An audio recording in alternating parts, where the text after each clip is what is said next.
નમસ્કાર વિદ્યાર્થી મિત્રો, તો આપણે અગાઉના વિડિયો લેક્ચરમાં ઉદાહરણ નંબર 2.8 સુધી પૂરું કર્યું. હવે આપણે લખાણ સંબંધિત કેટલાક પ્રશ્નોના જવાબ છે એમાં ઉદાહરણ નંબર 2.9 જોઈએ. તો ધ્યાન આપજો, સાથે સાથે હું ગ્રુપમાં પીડીએફ મૂકું છું. ક્લિયર છે? પીડીએફ તમારે જોઈ લેવાની છે. કદાચ રકમમાં અમુક મૂલ્ય આપેલા હશે, અમુક મૂલ્ય આપેલા નથી. ક્લિયર છે? તો બોર્ડમાં રકમ હું લખું છું, સાથે સાથે તમને પીડીએફ પણ મોકલું છું. પીડીએફ ફાઇલ પણ જોતું રહેવાનું. ક્લિયર છે? એમાં કોઈ પણ પ્રકારનો તમને સામાન્ય પણ ડાઉટ હોય તો મારા નંબર ઉપર વોટ્સએપ કરવાનો અથવા મારા નંબર ઉપર કોલ કરી અને તમે પૂછી શકો છો. ક્લિયર છે? તો ધ્યાન આપજો કે 298 કેલ્વિન તાપમાને શુદ્ધ પાણીનું બાષ્પ દબાણ આપણને આપેલું છે. કેટલું આપેલું છે? 23.8 mmHg. તો P10 કેટલું આપેલું છે? 23.8 mmHg. બીજું શું આપેલું છે? 50 ગ્રામ યુરિયા. યુરિયાનું સૂત્ર પણ આપેલું છે, NH2CO NH2. સાથે સાથે 850 ગ્રામ પાણીમાં. તો આપણને બે વેઇટ આપેલા છે, એક W1 આપેલું છે, એક W2 આપેલું છે. ક્લિયર છે? તો W1 બરાબર આપણે શું લેશું? ઓછું કયું છે? તો કે W2 50 ગ્રામ. ક્લિયર છે? અને W1 વધુ કયું છે? 850 ગ્રામ. ક્લિયર છે? અને સાથે સાથે પાણીમાં ઓગાળેલ છે આ દ્રાવણ માટે પાણીનું બાષ્પ દબાણ અને તેનો સાપેક્ષ ઘટાડો શોધવાનું છે. બાષ્પ દબાણ આપણે શોધવાનું છે. એ સૂત્ર આપણે કયું મૂકવાનું છે? રાઉલ્ટના નિયમ. એક અબાષ્પશીલ માટે, એક બાષ્પશીલ માટે. તો વિદ્યાર્થી મિત્રો, આપણને M1 અને M2 પણ આપેલા છે. ક્લિયર છે? M1 બરાબર આપણે 180 ગ્રામ પ્રતિ મોલ લેવાનું છે અને M2 બરાબર અહીંયા લખી દો. M1 બરાબર 180 ગ્રામ પ્રતિ મોલ અને M2 બરાબર લેવાના છે 60 ગ્રામ પ્રતિ મોલ. ક્લિયર છે? તો આ બધાનો સમાવેશ કરતું એક સૂત્ર આપણે છે જાણીએ છીએ, P10 P1 P10 is equal to, હકીકતમાં શું હોવું જોઈએ? N2 N1. પણ N2 ને N1 આપણે જાણતા નથી, પણ N બરાબર શું? મોલ ભાગ્યા અનુપાત. ક્લિયર છે? સોરી, વજન ભાગ્યા અનુપાત. તો N2 બરાબર શું થશે? W2 ભાગ્યા M2 ગુણ્યા N1. N1 એટલે W1 ભાગ્યા M1. M1 ક્યાં જશે? છેદનો છેદ અંશ. ક્લિયર છે? ચલો આની અંદર આપણે બધી કિંમતો મૂકી દઈએ. તો આપણે N2 અને N1 ની કિંમત મૂકી દીધી. P10 આપણને આપેલું છે. કેટલું આપેલું છે? 23.8 માઈનસ P1 આપણે શોધવાના છે ભાગ્યા P10 બરાબર શું લઈશું આપણે? 23.8 is equal to W2 આપેલા છે, કેટલા છે? 50 ગુણ્યા M1 કેટલા છે? 180 ભાગ્યા M2 કેટલા છે? 60 ગુણ્યા W1 કેટલા છે? 850. ચલો જે રકમ આપેલી છે ફરીવાર આપણે જોઈ લઈએ કે W2 કેટલા આપેલા છે? 50 ગ્રામ. M1 180 ગ્રામ. ક્લિયર છે? M2 બરાબર 60 ગ્રામ પ્રતિ મોલ અને W1 એટલે કે દ્રાવકનું વજન કેટલું આપેલું છે? 850. ક્લિયર છે? તો 23.8 માઈનસ P1 upon 23.8. ક્લિયર છે વિદ્યાર્થી મિત્રો? તો આનું સાદુરૂપ આપીએ તો આપણને મૂલ્ય કેટલું મળે છે? તે મૂલ્ય મળે છે 0.017. ક્લિયર છે? 0.017. હવે આગળ પણ સાદુરૂપ આપણે આપીએ. શું કરશું કે આ જે છેદવાળું છે એને ક્યાં લઈ જઈશું? આની સાથે ગુણાકારમાં. તો 23.8 minus P1 is equal to શું થશે? 0.017 ગુણ્યા 23.8. ક્લિયર છે વિદ્યાર્થી મિત્રો? તો આનું મૂલ્ય આપણને મળે છે 0.42. તો 23.8 માઈનસ P1 બરાબર કેટલું મળે છે? 0.42. તે મૂલ્ય આપણને મળે 0.42. ક્લિયર છે? ચલો હવે શું કરશો ફરીવાર કે આપણે P1 શોધવું છે. તો P1 ને હું સૂત્રનો કરતા બનાવીશ. તો શું થશે? P1 is equal to, clear છે? P1 is equal to 23.8 minus 0.42 આયા. તો આપણે P1 ને જો સૂત્રનો કરતા બનાવીએ આ સ્ટેપ ક્યાં આવી જશે? અંદર આવી જશે. એ મૂલ્ય આપણને મળે છે 23.38.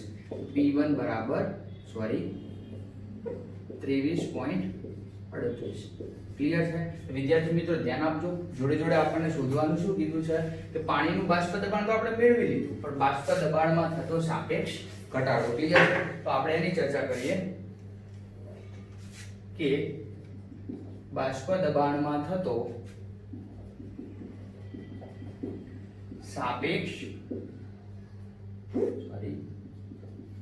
ઘટાડો ક્લિયર છે બરાબર સૂત્ર શું હતું P10 P1 P10 તો P10 બરાબર આપણે શું લીધું હતું 23.8 માઈનસ 23.38 ભાગ્યા P10 બરાબર આપણે કેટલું મેળવ્યું 23.8 જે મૂલ્ય આપણને મળે છે 0.0176 બાષ્પ દબાણમાં થતો સાપેક્ષ ઘટાડો કેટલો છે 0.0176 તો વિદ્યાર્થી મિત્રો ધ્યાન આપજો કે આપણને શું કીધું છે 298 કેલ્વિન તાપમાને શુદ્ધ પાણીનું બાષ્પ દબાણ આપેલું છે 23.8 mmHg અને 50 ગ્રામ યુરિયા છે એ સામદ્રાવ્ય થાય છે 850 ગ્રામ પાણીમાં ઓગાળેલ છે દ્રાવણ માટે પાણીનું બાષ્પ દબાણ અને સાપેક્ષ ઘટાડો શોધો તો પહેલા આપણને જે આપેલું હતું એ મૂકી દેવાનું એટલે આપણને સૂત્ર યાદ આવી જશે રાઉટના નિયમ ક્લિયર છે એની અંદર આપણે P1 શોધવાના છે આનું સાદુરૂપ આપો 0.070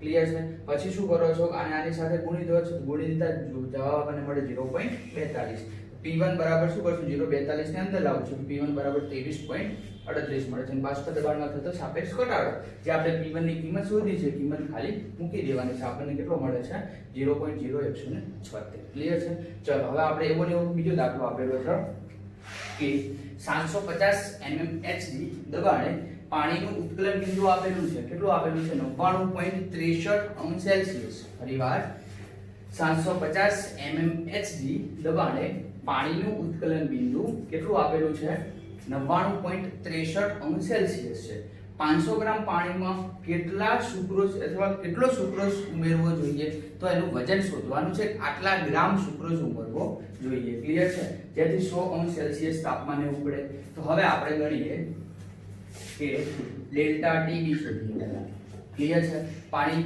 કયા તાપમાને ઉકળે છે તો કે 100°C તાપમાને તો 100°C હોય તેમાંથી આપણને આપેલું છે કેટલું તો કે 99.63°C 99.63°C તો કેટલું વધે છે 0.37°C ક્લિયર છે હવે આપણે એક સૂત્ર સાબિત કર્યું યાદ કરો ઉત્કલન બિંદુમાં ઉન્નયન માટે શાના માટે ઉત્કલન બિંદુમાં ઉન્નયન તો હું એ લખું છું કે ઉત્કલન બિંદુમાં ઉન્નયન શું સૂત્ર હતું કે delta TB is equal to 1000 ગુણ્યા કેબી ગુણ્યા W2 ભાગ્યા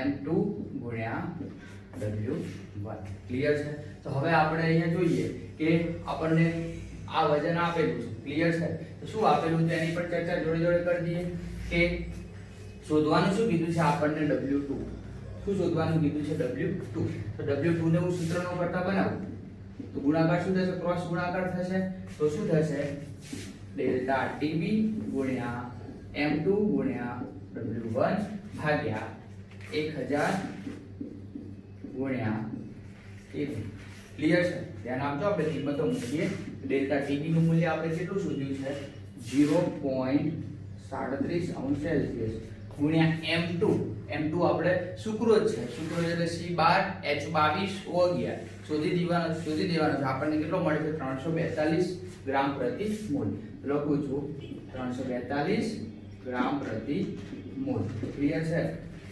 W1 કેટલું છે 500 ગ્રામ ભાગ્યા 1000 ગુણ્યા ક્લિયર છે હવે Kb નું મૂલ્ય કેટલું આપેલું છે તો Kb આપણે જાણતા નથી તો Kb બરાબર શું લઈ શકતા હતા યાદ કરો તો Kb બરાબર ઉત્કલન બિંદુમાં ઉન્નયન આવું એક સૂત્ર હતું યાદ કરો થોડી ચર્ચા કરી દઉં છું ડેલ્ટા Tb ચલે છે m ક્લિયર છે શું લખતા હતા delta Tb is equal to Kb into m clear છે તો delta Tb is equal to Kb into m તો Kb બરાબર શું લેતા હતા આપણે તો Kb is equal to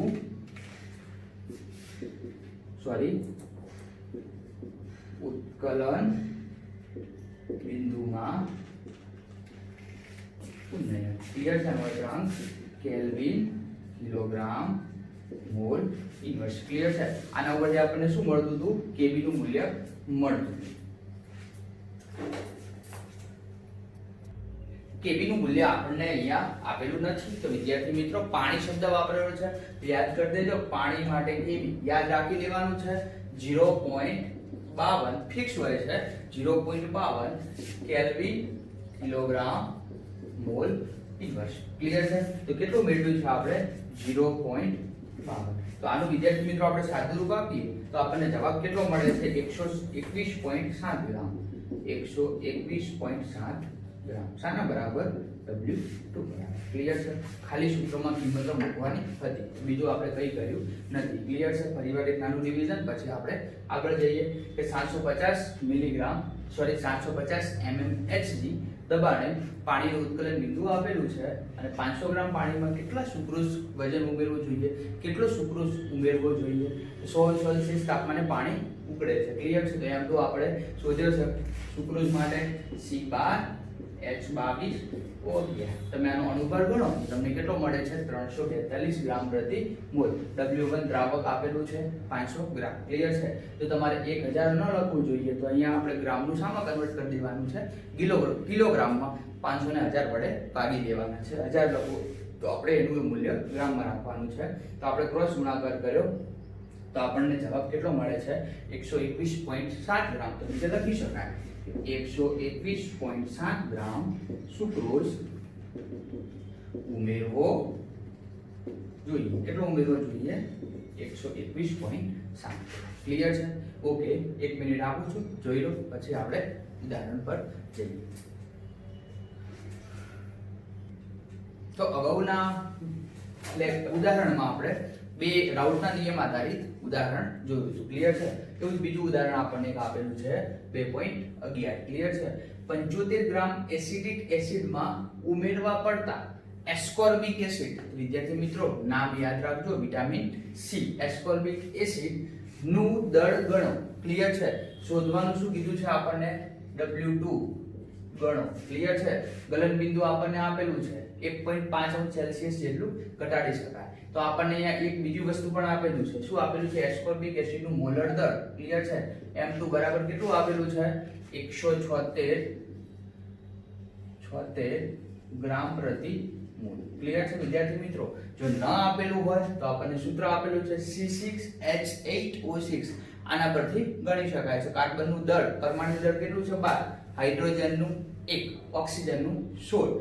તો 6 ગુણ્યા 12 વત્તા 8 ગુણ્યા 1 વત્તા ઓક્સિજન 16, 16 ગુણ્યા 6. ક્લિયર છે? તો આપણને સરવાળો કેટલો મળે છે? 176 ગ્રામ પ્રતિ મોલ. ક્લિયર છે?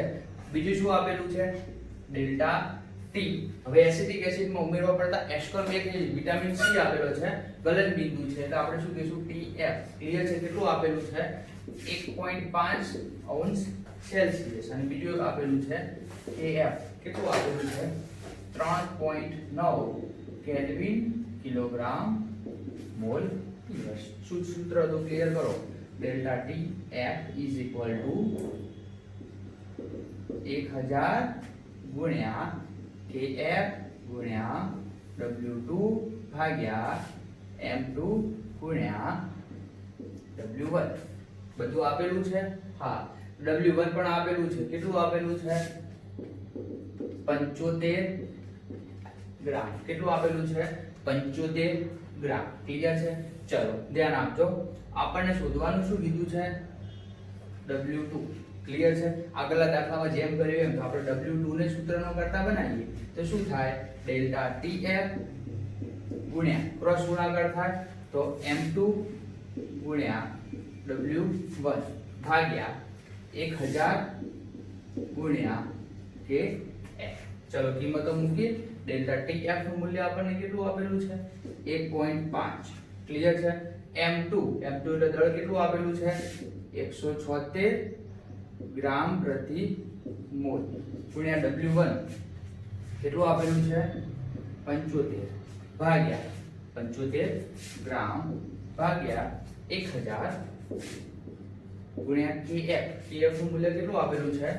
3.9 kelvin kilogram mall inverse W2 વિદ્યાર્થી મિત્રો આનું સાદુરૂપ આપીએ તો આપણને જવાબ કેટલો મળે છે 5.08 ક્લિયર છે એકદમ સહેલો દાખલો તો જેમ આપણે અગાઉનું ઉદાહરણ જોયું એની રીતે સેમ આપણે દાખલો ગણવાનો છે એના પછી 2.12 ધ્યાન આપજો 37°C તાપમાને 450 ml પાણીમાં 1,85,000 ક્લિયર છે એકમ દશક 100 હજાર 10,000 ને લાખ 1,85,000 મોલર દળ મોલેક્યુલર વેઇટ આપેલું છે કેટલું આપેલું છે 1,85,000 ધરાવતા એક પોલિમરના 1 ગ્રામ શું વજન કેટલું લેવાનું છે 1 ગ્રામ ઉમેરીને બનાવેલા દ્રાવણનું અભિસરણ દબાણ ગણો ક્લિયર છે સિમ્પલ દાખલો છે પાઈ બરાબર WRT/mv માં સૂત્રની કિંમતો મૂકવાની છે બીજું કંઈ જ કરવાનું નથી W2 આપેલું છે કેટલું આપેલું છે 1 ગ્રામ M2 આપેલો છે આનું ભાર 1,85,000 કદ આપેલું છે કયા એકમમાં છે ml માં આપણે શામાં લેવાનું છે લીટરમાં તો ગુણ્યા શું કરી દીધા સોરી ભાગ્યા શું કરી દીધા 1000 ક્લિયર એટલે કેટલું મળે 0.450 લીટર તાપમાન આપેલું છે કેટલું આપેલું છે 37°C એનું આપણે શામાં ફેરવ્યું છે કેલ્વિનમાં ફેરવ્યું છે તો કેટલું થાય છે 37 + 273 310 કેલ્વિન R નું મૂલ્ય પરીક્ષામાં આપેલું હશે ક્લિયર છે તો આપણે શું કરી શકાય અભિસરણ દબાણ બરાબર શું સૂત્ર હતું યાદ કરો પાઈ બરાબર W2 RT/M2 ક્લિયર છે પાઈ બરાબર પહેલા આપણે CRT ઉપરથી આવ્યા હતા CRT ક્લિયર છે હવે થોડુંક નાનું રિવિઝન પાઈ બરાબર CRT C બરાબર N2/V પાઈ બરાબર N2 * RT N2 બરાબર W2/M2 પાઈ બરાબર W2 RT/M2 V ક્લિયર છે કિંમતો ખાલી શું મૂકી છે M2 ક્લિયર છે અથવા CRT/V પણ કહી શકાય છે તો N2 શું થશે નીચે V થશે તો અહીંયા પાઈ બરાબર CRT C બરાબર N2/V તો N2/V કિંમતો મૂકી પછી શું કીધું છે N2 બરાબર શું થાય W2/N2 તો W2/M2 RT/V માત્ર કિંમતો મૂકવાની છે જવાબ મેળવવાનો ચલો W2 શું આપેલું છે આપણને 1 ગ્રામ R 8.314 ગુણ્યા 10⁻³ PA લીટર પ્રતિ કેલ્વિન પ્રતિ મોલ ગુણ્યા બીજું શું આપેલું છે તાપમાન કેટલું આપેલું છે 310 ભાગ્યા M2 કેટલું આપેલું છે 1,85,000 ક્લિયર છે ગુણ્યા બીજું શું આપેલું છે V કદ આપેલું છે કેટલું આપેલું છે 0.450 લીટર ક્લિયર છે તો આપણને જવાબ આપતા અભિસરણ દબાણ કેટલું મળે છે 30.96 પણ કયો એકમ લેવાનો છે પાસ્કલ કયો એકમ લેવાનો છે પાસ્કલ 30.96 પાસ્કલ થાય છે અભિસરણ દબાણ આટલું મળે છે તો વિદ્યાર્થી મિત્રો આપણે જે લખાણ સંબંધિત પ્રશ્નોના જવાબ હતા ને એ અહીંયા પૂર્યા કર્યા છે હવે નેક્સ્ટ વિડિયો લેક્ચરમાં આપણે સ્વાધ્યાય તરફ જઈશું ક્લિયર છે ઓકે થેન્ક યુ